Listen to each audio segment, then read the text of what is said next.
পিসিমণির বিয়েতে বাধা দেওয়ায় সমরেশকে উচিত শিক্ষা দিল পারুল। সম্পূর্ণ জানতে ভিডিওটিতে একটি লাইক করে দেখতে থাকো। গল্পের শুরুতেই দেখা যায় যে পারুল পিসিমণির বিয়ের দায়িত্ব নিয়েছে, কিন্তু সেটা একদমই পছন্দ হচ্ছে না মৌসুমীর, অর্থাৎ রায়ানের মায়ের। এরপরে রায়ানের মা এগিয়ে এসে নিজের থেকে দায়িত্ব নিতে চায়। তখন দাদু বলে, আমি কি তোমাকে দায়িত্ব দিয়েছি? যাকে দায়িত্ব দেওয়ার তাকে দায়িত্ব দিয়ে দিয়েছি, তাই তুমি এসবের মাঝখানে এসো না বড় বৌমা, ওর দায়িত্ব ওকেই বুঝে নিতে দাও। এরপরেই পারুল বলে, আচ্ছা কে কি তাহলে দায়িত্ব নিচ্ছ আমাকে একটু বলো তো। এরপর তরিতা বলে, আমি তো আছি, আমি মেকআপ আর্টিস্টের দায়িত্বটা নিয়ে নিলাম। এরপর রুক্মিণী বলে, আমি শাড়ির দায়িত্বটা নিলাম। তখনই পারুল বলে, মা আমি একটা কথা বলি, যে কাকিমা ভালো বুঝতে পারবে পিসিমণির ঠিক কীরকম টাইপের শাড়ি পছন্দ। আসলে পিসিমণিদের সাথে পিসিমণির সাথে মা কাকিমারা ভালো করে মিশতে পারবে, আমাদের সাথে হয়তো মন খুলে মিশতে পারবে না। আমার তো এটাই মনে হচ্ছে যে মা কাকিমাকে যদি এই দায়িত্বটা দেওয়া যায় তাহলে কেমন হবে। তখন দাদুকে জিজ্ঞেস করে নেয় পারুল যে, আচ্ছা দাদু, আপনার কোনো আপত্তি নেই তো?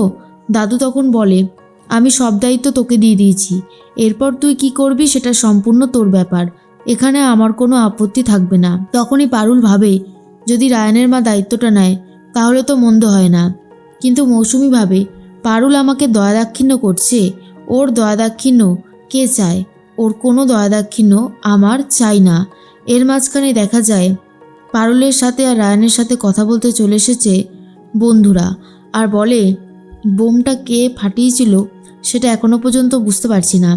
এরপর রায়ান বলে, আমার তো অন্য কাউকেই মনে হচ্ছে। পারুল বলে, শিরিনের ছাড়া এই কাজটা অন্য কারোর হতেই পারে না, এই কাজটা শিরিনই করেছে। আমার 100% মনে হয় এই কাজটা শিরিনের কাজ।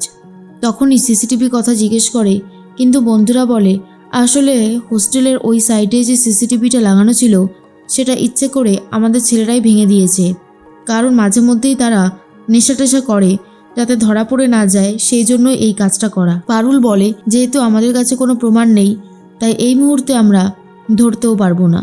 তার মাঝখানেই শিরিন চলে গেছে সংযুক্তার সাথে কথা বলতে। শিরিন বলে, পারুলের কচ্ছপের জান, ওকে এতবার মারার চেষ্টা করলাম তবুও কিছু করে উঠতে পারলাম না, ঠিক শেষ মুহূর্তে নিজেকেও বাঁচিয়ে নিল।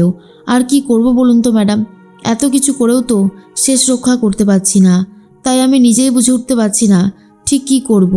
তখনই সংযুক্তা বলে, কিন্তু পারুলকে এইভাবে ভালো থাকতে দেওয়া যাবে না, যা যা করতে হয় সব কিছুই করতে হবে। তখনই সংযুক্তার কথা শুনে শিরিন বলে, সব রকমের চেষ্টাই কম বেশি করছি, তবে যতদূর জানি যে আমরা ঠিকই পারুলকে জব্দ করতে পারবো, কারণ না হলে যে আমাদের অনেক বড় লস হয়ে যাবে। অফিসে অনিরুদ্ধ স্যার আর পারুলের বনিবনা দিন দিন বেড়েই চলেছে, আর আমাদের অফিসে এখন আর আগের মতন কোনো শাসন নেই, জানেন তো ম্যাডাম। সংযুক্তা বলে, একবার এই জেল থেকে বেরোই, তারপর ওদের অবস্থা কি করতে হয় সেটা আমার খুব ভালো মতন জানা আছে। তার মধ্যে দেখা যায় ফোন করেছে মৌসুমী শিরিনকে, আর বলে, জানো তো শিরিন, বাড়িতে এখন পারুলের রমরমা চলছে, আমার আর সহ্য হচ্ছে না, এইসব যত দেখছি ততই আরও বেশি করে অবাক হয়ে যাচ্ছি।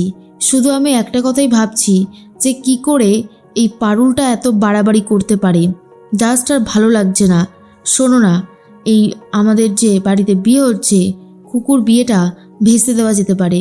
তুমি জানো অল্প বয়সে খুকু একজনকে ভালোবাসতো, শুনেছি সে নাকি এখন দিল্লিতে থাকে, সমরেশ নাম তার। তুমি পারবে বিয়েটা ভেস্তে দিতে? তখন শিরিন বলে, কাকিমা তুমি যা উপকার করলে এরপর দেখো আমি কি চাল চালি। মৌসুমী বলে, তুমি যাই করো না কেন আমার রায়ানের যেন কোনো ক্ষতি না হয়, রায়ান যেন ভালো থাকে, আমি শুধু এটুকুই চাই। এরপর শিরিন বুঝে যায় তাকে ঠিক কী করতে হবে। পারুল আর পিসিমণি কেনাকাটা করে ফিরছিল, তখনই পিসিমণির হাত থেকে অনেকগুলো জিনিস পড়ে যায়, কারণ তার সমরেশের সাথে ধাক্কা লাগে। এরপর সমরেশের দিকে তাকাতেই পিসিমণি একটু অবাক হয়ে যায়, তাড়াতাড়ি করে কার্ডগুলো গুছিয়ে নিয়ে গাড়িতে উঠে পড়ে। তখনই পারুল জিজ্ঞেস করে, কি ব্যাপার বলুন তো পিসিমণি, আপনাকে দেখে মনে হচ্ছে আপনি খুব চিন্তার মধ্যে আছেন, কি হয়েছে সব কিছু আমাকে খুলে বলুন। এরপর বাড়িতে গিয়ে পিসিমণি পারুলকে অনেক কিছুই খুলে বলতে থাকে আর বলে, ছোট বয়সে আমারও ভালোবাসা হয়েছিল, আর আমার ভালোবাসার মানুষের নাম ছিল সমরেশ। আমি ওকে খুব ভালোবাসতাম। যখন আমাদের বাড়িতে সমরেশের কথা বললাম তখন বাবা আর দাদারা দেখতে চাইলো, কিন্তু সমরেশ যখন আসলো তখন তাকে পছন্দ হলো না। আমিও তো পালিয়ে যেতে চেয়েছিলাম, কিন্তু আমার বাবা আমাকে পালিয়ে যেতে দিল না, বেনারস পাঠিয়ে দিল। বেনারস থেকে ফিরে এসে সমরেশের অনেক খোঁজখবর করেছিলাম আমি, কিন্তু আমি কোনো খোঁজই পাইনি। তাই আমিও আশা ছেড়ে দিয়েছি।